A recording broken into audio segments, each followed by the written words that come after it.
Film शुरू होती है।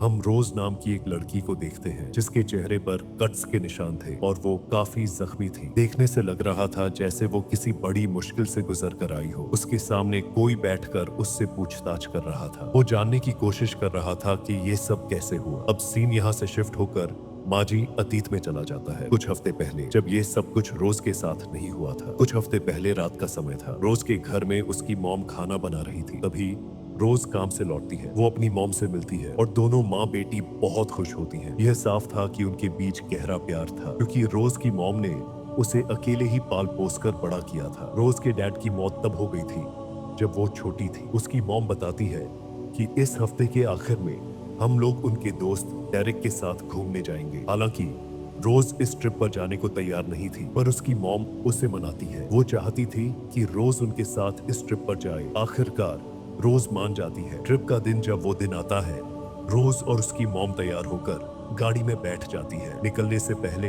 रोज अपनी मॉम से कहती है, आपको उस आदमी से मिले ज्यादा दिन नहीं हुए हैं, क्या हमें उस पर भरोसा करना चाहिए? क्या पता वो कोई गलत इंसान हो। इस पर उसकी मॉम समझाती है, बेटा वो बहुत अच्छा इंसान है। जब तुम भी उससे मिलोगी ना तो तुम्हारी ये गलतफहमी दूर हो जाएगी। अब जैसे ही रोज की मॉम गाड़ी स्टार्ट करने के लिए चाबी घुमाती है, गाड़ी स्टार्ट ही नहीं होती। रोज कहती है, देखिए मॉम, ये हमारे लिए एक संकेत है कि हमें इस ट्रिप पर नहीं जाना चाहिए। उसकी मॉम इस बात को मजाक में टाल देती है और गाड़ी ठीक कर लेती है। फिर वे लोग निकलकर बंदरगाह पर पहुंच जाते हैं। पहुंचने के बाद रोज गाड़ी में ही रुकती है और उसकी मॉम जाकर डेरिक से मिलती है, जो उस वक्त कश्ती में सामान भर रहा था। थोड़ी देर बाद रोज की मॉम गाड़ी से सामान निकाल रही होती है। तभी वहां दो आदमी आते हैं। एक आदमी उसकी मॉम की मदद करना चाहता है, लेकिन वो मना कर देती है, शुक्रिया, मैं ये काम खुद कर सकती हूँ। इसके बाद माँ बेटी के बीच थोड़ी बातचीत होती है और फिर वे डेरिक की कश्ती पर पहुंच जाती हैं। कश्ती का नाम एनालिजा था। डेरिक,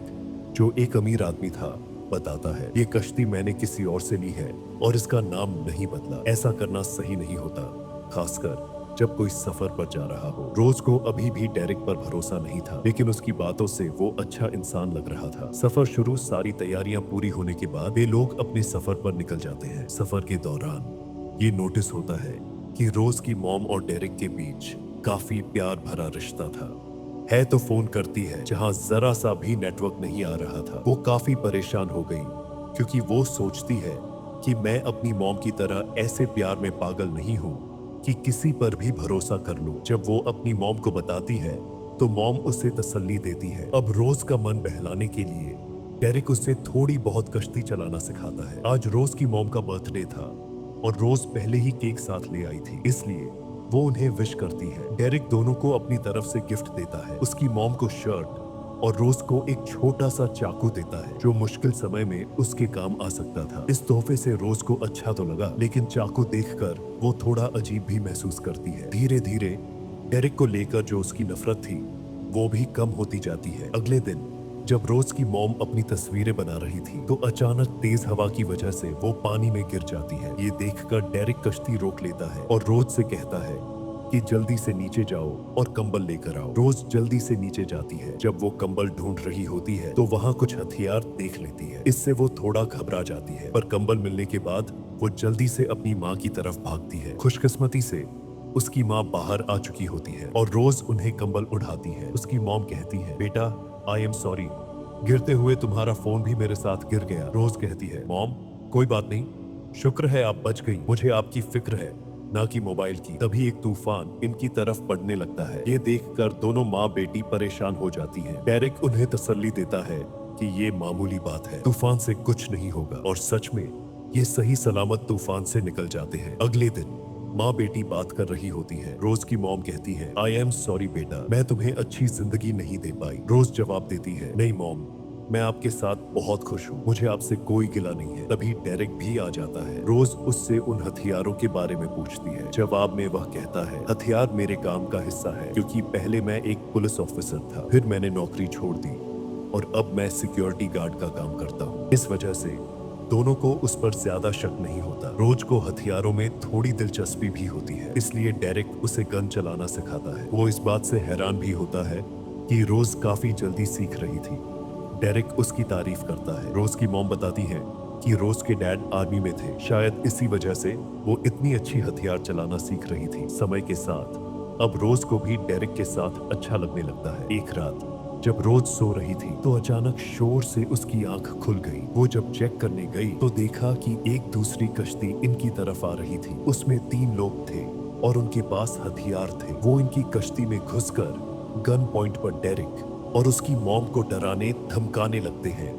डेरिक से कुछ सवाल करती है क्योंकि वह किसी चीज के बारे में जानना चाहती थी, पर वह उसे कुछ नहीं बताता, जिससे वह गुस्से में आ जाती है। एक आदमी रोज की मॉम को जोरदार थप्पड़ मारता है, जिससे वह नीचे गिर जाती है। मॉम रोज को देखती है और तुरंत उसे छिपने का इशारा करती है। रोज जल्दी से नीचे जाती है और गन लेने की कोशिश करती है, लेकिन इससे पहले कि वह गन लेकर वापस आती, उन लोगों ने रोज की मॉम को गोली मार दी, जिससे उनकी मौत हो जाती है। एक गोली डेरिक को भी लगती है, जो उसके कंधे पर लगकर उसे समंदर में गिरा देती है। रोज इस सब से बहुत डर जाती है और नीचे छुपकर बैठ जाती है, हाथ में गन लिए। उसने सोच लिया था कि अगर कोई नीचे आएगा तो वह अपनी सुरक्षा के लिए गोली चला देगी। उन लोगों को जिस चीज की तलाश थी वह उन्हें नहीं मिलती, इसलिए वे वहां से जाने का इरादा करते हैं। खुशकिस्मती से उन्होंने रोज को नहीं देखा, लेकिन जाते जाते वे कश्ती को आग लगा जाते हैं। कुछ देर बाद रोज बाहर आती है और अपनी माँ की लाश देखकर पूरी तरह टूट जाती है। अपनी जान बचाने के लिए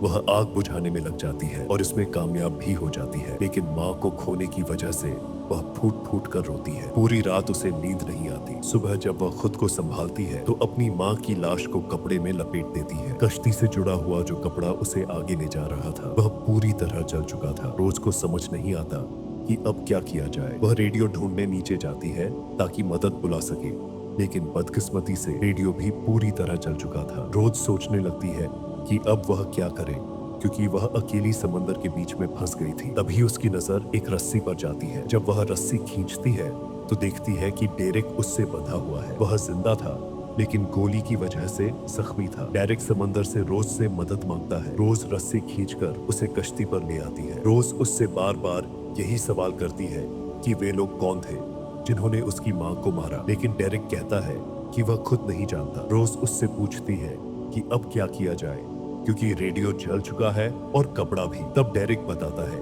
कि पहले वहां पड़ा हुआ कपड़ा लगाओ ताकि कश्ती आगे बढ़ सके। रोज वैसा ही करती है और कपड़ा लगा देती है। अगले दिन रोज डेरिक की चोट की मरहम पट्टी करती है, लेकिन वह डेरिक पर भरोसा नहीं करती। उसे डेरिक पर शक होता है और यह शक तब और बढ़ जाता है जब वह डेरिक की पुरानी तस्वीरें देखती है। तस्वीरों में डेरिक अपनी पत्नी के साथ था, जिसका नाम एनालिजा था। यह 200 साथ भी पता चलता है कि यह कश्ती डेरिक की अपनी ही थी। डेरिक की उन लोगों के साथ भी तस्वीरें थीं जिन्होंने रोज की माँ को मारा था, यानी डेरिक उन लोगों को जानता था। बस वह शुरू से ही झूठ बोलता आया है। यह सब जानने के बाद रोज उसे बांधने का सोचती है। अभी डेरिक को होश नहीं था, तो यह उसके लिए अच्छा मौका था। वह रस्सी से डेरिक के हाथ बांध देती है, लेकिन कुछ देर बाद जब वह चेक करने आई तो डेरिक गायब था। रोज उसे ढूंढने लगी। जब वह नीचे गई तो डेरिक वहां था, हाथ में चाकू लिए। रोज उससे पूछती है, बताओ वो लोग कौन थे? इस पर डेरिक सिर्फ इतना कहता है, तुम इस बारे में जितना कम जानो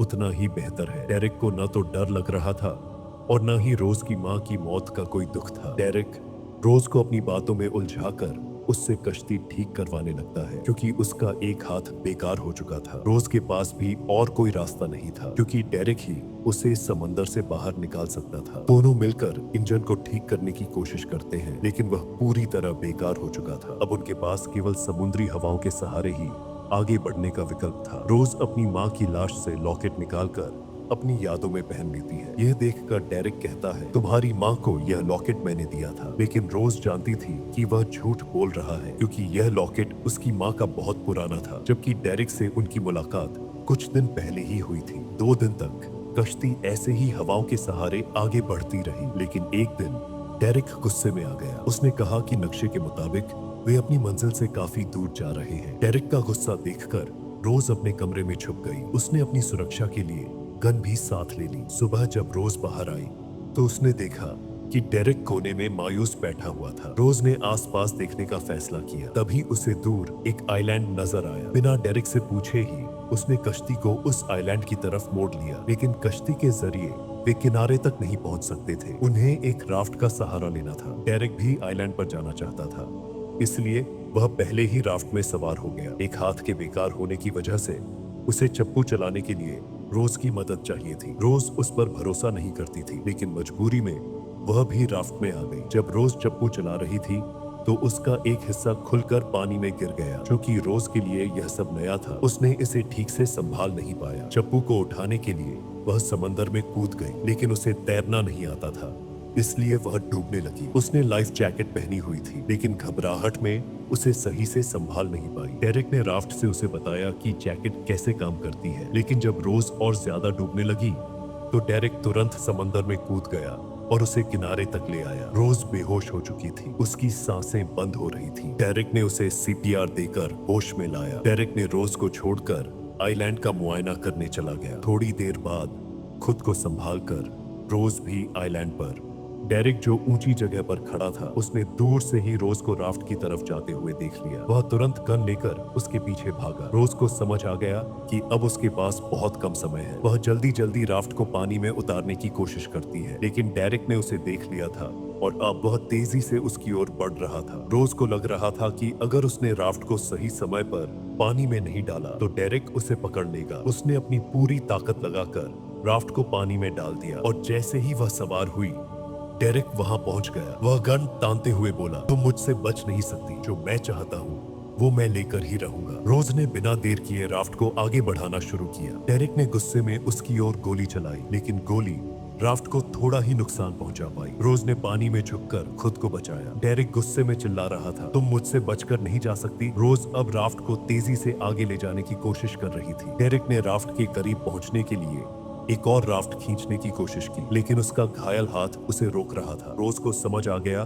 कि यह उसका आखिरी मौका है। डेरेक अब किसी भी कीमत पर रोज को पकड़ने के लिए पूरी कोशिश कर रहा था, लेकिन तभी रोज को एक बड़ा टुकड़ा दिखाई दिया जो पानी में तैर रहा था। उसने उसे उठाकर डेरेक की ओर फेंका। डेरेक लड़खड़ा गया और उसका संतुलन बिगड़ गया। वह पानी में गिर गया। रोज ने अपनी पूरी ताकत से राफ्ट को आगे बढ़ाया। डेरेक ने पानी से निकलने की कोशिश की, लेकिन उसके चोटिल शरीर ने उसका साथ नहीं दिया। रोज ने दूर से देखा कि डेरेक धीरे धीरे पानी में डूब रहा है। रोज अब सुरक्षित महसूस कर रही थी, लेकिन उसकी आंखों में आंसू थे। उसने अपनी माँ का लॉकेट पकड़ा और कहा, माँ, मैंने बदला ले लिया। अब मैं तुम्हारे बिना इस दुनिया में अकेले जीने की कोशिश करूंगी। राफ्ट धीरे धीरे समंदर के खुले पानी में बढ़ने लगा। रोज को अब भी नहीं पता था कि वह कहाँ जा रही है, लेकिन एक चीज निश्चित थी, वह आजाद थी। वो रोज को देखते ही गोलियां चलाने लगता है। एक गोली रोज के पैर में भी लग जाती है। साथ ही डेरेक भी ऊंची जगह से गिर जाता है। वो मरता तो नहीं, लेकिन काफी जख्मी हो जाता है। रोज उसे ऐसे ही मरता छोड़कर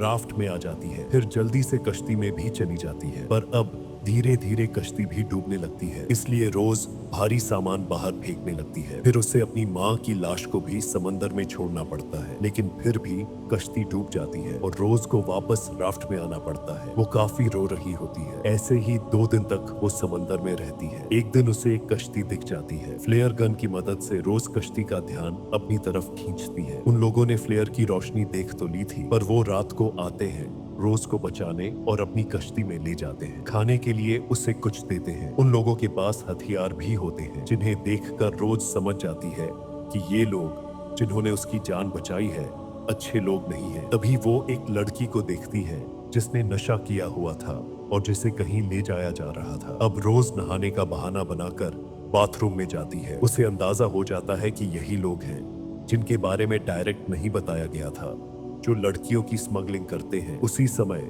उसका बॉस भी शिप पर आ जाता है। बॉस को खूबसूरत लड़कियां पसंद थी। रोज एक प्लान बनाकर अच्छे से तैयार होकर बॉस के पास जाती है। वो उसे अपनी बातों में उलझाकर हंसाने की कोशिश करती है। जब बॉस उसकी बातों में आ जाता है तो मौका पाकर रोज एक रिंच से उस पर हमला कर देती है। वो उसे बुरी तरह मारकर उसकी जान ले लेती है। फिर रोज को ढूंढने पर और हथियार भी मिल जाते हैं। अब पूरी तरह से बाजी पलट जाती है। रोज अपने फॉर्म में आ जाती है, जहां वो पहले मासूम सी दिखने वाली लड़की थी, अब वो एक कातिल और एक शूटर बन चुकी होती है। जो भी उसके सामने आ रहा था वो उसे मारती जा रही थी। ऐसे ही वो अपनी बहादुरी और हिम्मत दिखाते हुए सबको मार गिराती है। जो चीज हालांकि नामुमकिन लग रही थी वो भी रोज कर दिखाती है। फिर वो आगे बढ़ते हुए उस लड़की तक पहुंचती है जिसे उसने नशे की हालत में देखा था। लड़की बताती है, इस शिप पर मैं अकेली नहीं हूँ, मेरे जैसी और भी लड़कियां इस शिप पर बंद है, जिन्हें ये लोग अवैध तरीके से ले जा रहे थे।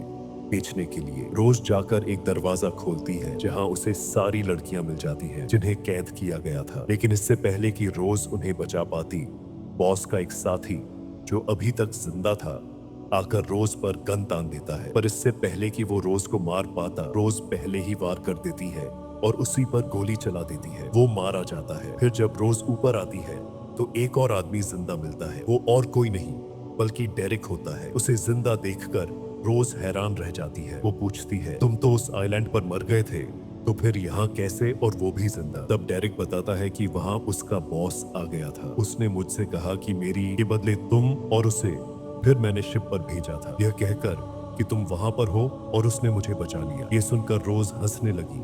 कहती है, पर तुम्हारे बॉस को तो मैंने मार दिया, वो अब नहीं रहा। ये सुनकर डेरिक उसे धक्का देकर सीढ़ियों से नीचे गिरा देता है। फिर गंद उठाकर वो उसे मारने आता है, पर वहां आकर उसने देखा कि रोज तो गायब है। जब उसे चेक करने आया तो रोज एक केमिकल छोड़ देती है। जैसे ही उसका ध्यान भटका, रोज को मौका मिल गया और वो चाकू लेकर डेरिक को मार देती है। ये वही चाकू था जो डेरिक ने उसे तोहफे में दिया था। अब शिप पर सारे बुरे लोगों का खात्मा हो गया था। सिर्फ रोज और वो बंदी बनाई गई लड़कियां ही जिंदा बचती हैं, जिन सबको रोज आजाद करवा देती है। ये लोग देखते हैं कि शिप बंदरगाह की तरफ बढ़ रही है। रोज समेत सभी काफी खुश होती है क्योंकि उनकी जान बच गई। बंदरगाह पर पहुंचते ही सारा मामला पुलिस संभाल लेती है और यहाँ से सिद्ध वापस वहीं आ जाता है जहाँ से मूवी शुरू हुई थी। जब रोज जख्मी बैठी थी और कोई उससे पूछताछ कर रहा था, तब रोज एक पुलिस वाले को यह सारी कहानी बता रही थी। इस पर पुलिस ऑफिसर रोज को उसकी हिम्मत की दाद देते हुए कहता है, बहुत खूब, तुमने बहुत अच्छा काम किया और जल्द ही सारी लड़कियों को उनके घर भेज दिया जाएगा। यहाँ रोज कहती है, मैं वापस अपने घर नहीं जा सकती, वहां मेरे लिए कुछ नहीं, मेरी जिंदगी तो खत्म हो चुकी है। पर पुलिस वाला ये कहकर वहां से चला जाता है, तुम तो बहुत बहादुर हो, तुम्हारे पास तुम्हारा फ्यूचर है, तुम्हारा आने वाला वक्त जिसके लिए तुम लड़ी, तो उसी के लिए तुम्हें जीना है। ये सुनकर रोज के अंदर एक हिम्मत आती है और वो फैसला करती है कि मैं मूव ऑन करूंगी और एक बार फिर अपनी जिंदगी को बेहतरीन बनाकर जीऊंगी। और इसी के साथ यह फिल्म भी इधर ही खत्म हो जाती है।